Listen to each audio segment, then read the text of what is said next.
Hey everybody, just wanted to give a quick update. You can see my house.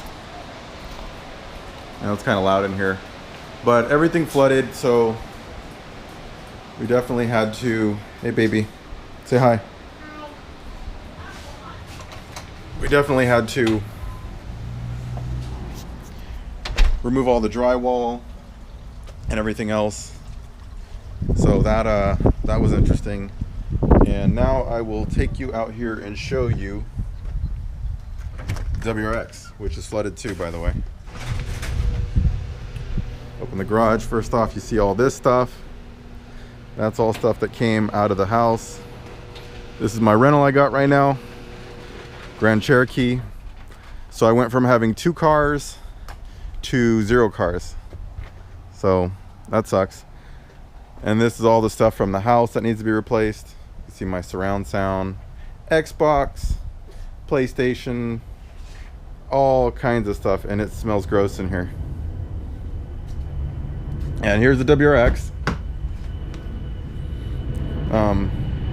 I did have it open, I just closed it. So as you can see, it got water. Let me try to show you the water line where it came up to. On this side, it came up to about here on the tire. So roughly like this level on the car. So obviously that's, you know, a decent amount higher than the floor. So the whole thing flooded with water.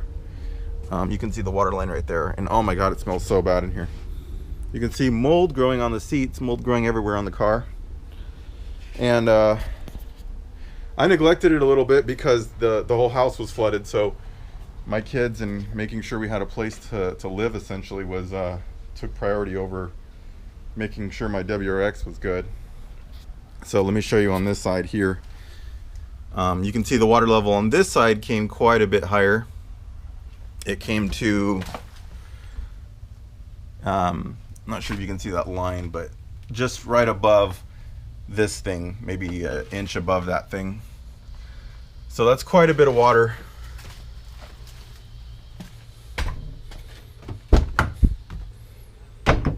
So yeah, to about this level.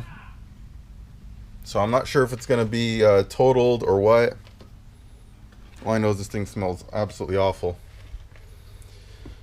So open up all the doors again. My car seats, of course, with mold growing on them, mold growing on the doors, mold growing everywhere. And like I said, yeah, I probably could have and should have gotten a fan and you know, a dehumidifier and try to dry it all out. But you know, when you got this and your whole house is fucked up, the car unfortunately takes a low priority. So this actually just flooded in the garage. As you know from the previous video, the ELR flooded while I was out driving. So that of course sucked. I had to like break the window to get out and stuff. It was interesting experience. Maybe I'll tell everybody about it at some point.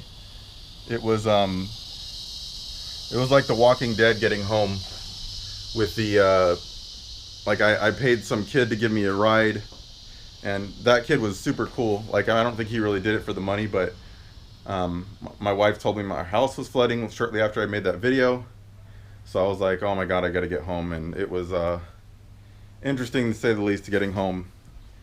I had to actually end up walking several miles in the in flooded water to get home, but you know, I had to get home to my family, so it was all right.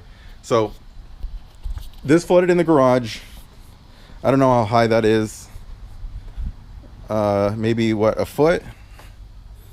I don't know. It's stock height, so if anyone can tell me about where this level is, compare it on your car. Right there. It's at least a foot. So maybe what, a foot and a half? It's up there, wherever it is. The house got about 12 inches of water at the deepest points. In the more shallow areas, it was only like 8 or 9. So I don't know if it was just the way the water flows, or if, you know, maybe one part of the house is lower than the other, but got it pretty good. The good thing is, my wife's car here, it's just a 4-wheel drive Pilot, but apparently the water level was just high enough to where her car didn't get water in it. At least not that we've seen. I mean, it works fine and stuff. So, or maybe it was just high enough to where it didn't get inside, because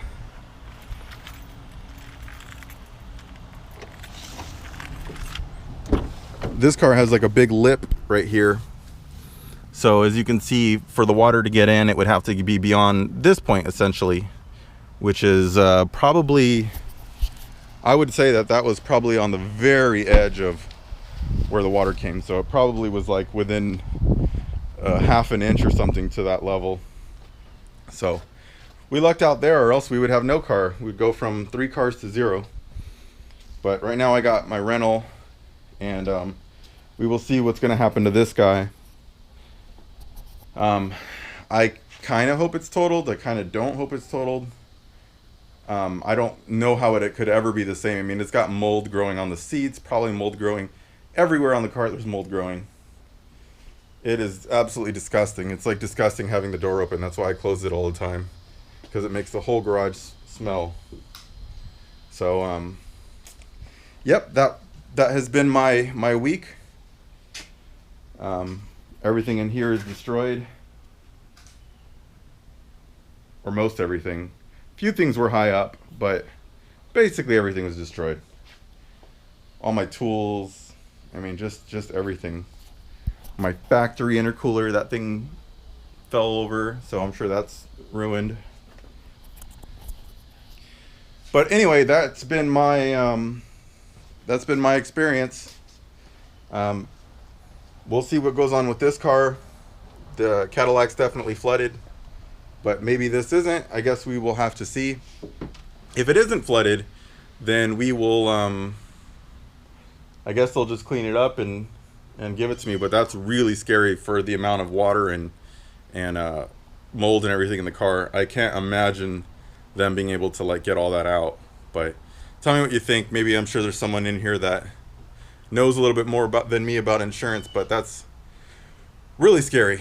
So if it isn't flooded, I'll have to get a new car, or if it is flooded, I'll have to get a new car. If it's not, then I'll probably just keep this and only have one car. I think it's going to be flooded, but we'll see. So anyway, that's just an update. WRX is ruined. Whether or not it's salvageable, we'll see. And guess that's it. Thanks for all the good thoughts and the well wishes on the other video. Yeah, it's been fun. I mean, I know a lot of people got it worse than me. Basically, all my furniture's ruined, and you know, all the flooring and all the walls, everything had to be cut out. But some people got it worse. Like my neighbor here, you can see he's removed basically everything from his house. That's what needs to be removed from my house too, but I just haven't done it, and I'm not gonna do it. They got a contractor to do it. I did everything before even contractors were available. Like after the first night it flooded, I frantically removed all the carpet and everything. But yeah, that's it. Peace. Thanks everybody. Oh, just one last thing I wanted to show you. Look, this is the original sticker for the ELR. Look at that price. Yeah. I know it's not worth anywhere near that now, but it was $77,835 new. Insane. But all right, thanks everybody.